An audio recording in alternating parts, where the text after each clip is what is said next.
Hi, I'm Kathy Sledge, and this is the story of We Are Family on Smooth Radio. Let's see, how did We Are Family end up being a Sister Sledge song? That's a great question because actually it was not even thought of until we were thought of.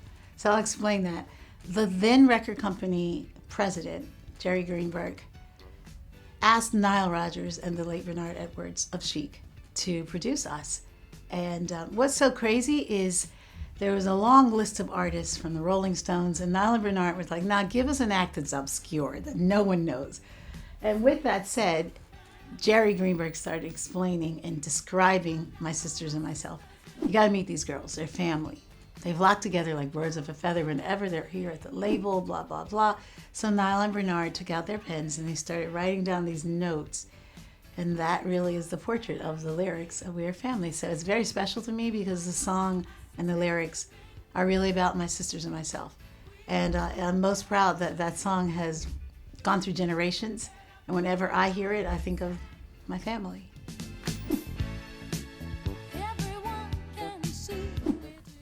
Working with Nile Rodgers and Bernard Edwards was really interesting because, especially being the lead singer on most of these hits, I was not allowed to hear a song, a lyric, or anything until it was time to record it.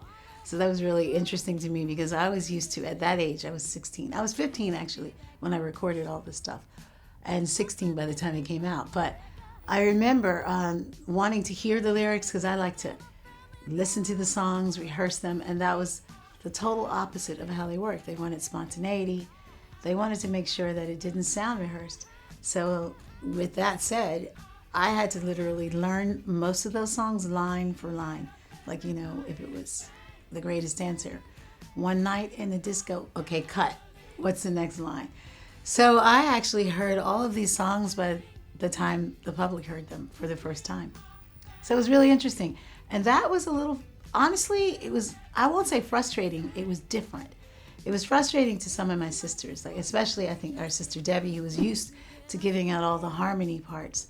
And it went the same way for the background. I think a lot, they were very, very happy with the sound they had created with their Chic singers. So a lot of the background parts were pre-recorded. All in all, I think the word that comes to my mind most when people ask about recording with Nile Rodgers and Bernard Edwards was trust. I was like a deer in the headlights recording with Nile and Bernard. I loved every minute of it. I was a kid. And actually what I remember most is it didn't clash with me. With some of the sisters, it did a little. There was some frustration with Bernard Edwards and Debbie. But what's interesting is what I learned most is trust is so important with your producers. I feel like when you are an artist, I always look at the producer as if they are a director in a movie, and I look at the singer as if they're an actor or actress. And so I feel like you're reading a script, and those lyrics, of course, the producer always sees the end game. They see the end vision. So you just trust them. You know, you kind of know where they're going with it. And sometimes you don't know where they're going with it, but you know that they have a vision. So it was more exciting than anything. And I do remember, and Nile will tell you this, I was this kid with braces. I used to follow him around the studio and ask him, do you think they're going to even play these records? And he used to just confidently say, babe, because he calls everybody babe, this is going to be a hit. This is going to be massive. And at that time, none of our records were really played on the radio.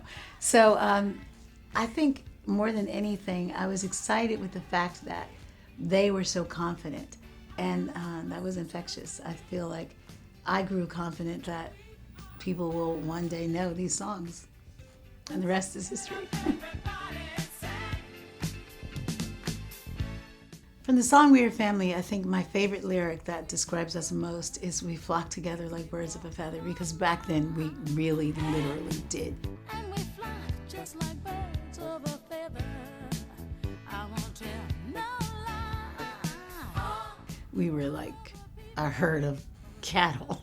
We would always be grouped together, and we sometimes would joke about that because I think, you know, when your sisters and you grow up on the road, we would always spend lots of our time in the UK here, and we would literally go back home, get on the bus and go to school.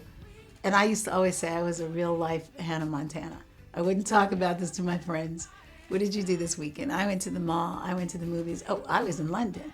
So that didn't fly. But I think more than anything, we flocked together like birds of a feather is the lyric that sticks out the most, because we had that commonality as sisters that we had these double lives going on. We would always group together when we were working on the road, and then, of course, when we would get home, we actually still did that as sisters. Of course, the relationship with the sisters, of course that changes, because I think, we all grew up. We were all kids doing this stuff in the early days, and our dynamics became stronger in a lot of different ways. But I think what I'm most proud of is, of course, the song and the lyrics. No, that is pretty much the same as far as, I always look at it as it's a story that describes who you are, especially at the time. And so, no, that hasn't changed. My fondest memories are the times, the early days of We Are Family. The song We Are Family is our signature song, and that, I think, it never gets old. I think that makes me feel the most proud, because I feel like it's surpassed the description of us. It has become this global platform of a song for so many different platforms. I mean, from LGBTQ to the Girl Scouts. It is We Are Family. To family reunions. I think I've sang at every family reunion. I get people that walk up to me and they're like, I played your record at my reunion. I played your record at my bar mitzvah. And I'm like, I'm just about everywhere with We Are Family. And I joke about it. My sisters and I used to always say what's most important is people would come to us and tell us what that song means to them. To the point where every now and then I think I need to write a coffee table book, what family means to me. Because what that song has done for so many people, and they share these stories of, of what it has done for maybe bringing them together, or sometimes we get stories, just different stories, how important it is to them. So that makes me most proud, and that never changes.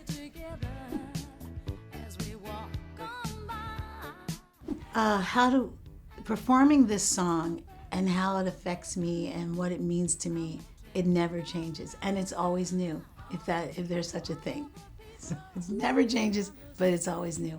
I always feel like it's an experience of singing We Are Family live, because it never gets old, because when you think about it, it's always that moment that you're performing this song, and it captures what I believe, something very special. I think it has a lot to do with recording it spontaneously.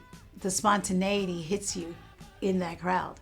I think it's always a feeling of embracing the person next to you, or, of course now everyone holds their phone up and they're in the moment, or they're not in the moment. But I notice with We Are Family, it's a little different. I think people really are feeling the emotion of We Are Family and the closeness of it. And so that part I love the most. One of the greatest parts of performing We Are Family that I love the most is there's this breakdown, and everyone sings along, and I usually say, let's just sing it up to the heavens. And oh my gosh, it's like the whole place rocks, because We Are Family, they're singing at the top of their lungs, and they're embracing each other, and you just can't capture that moment unless you're there. So that's the best part about performing We Are Family live.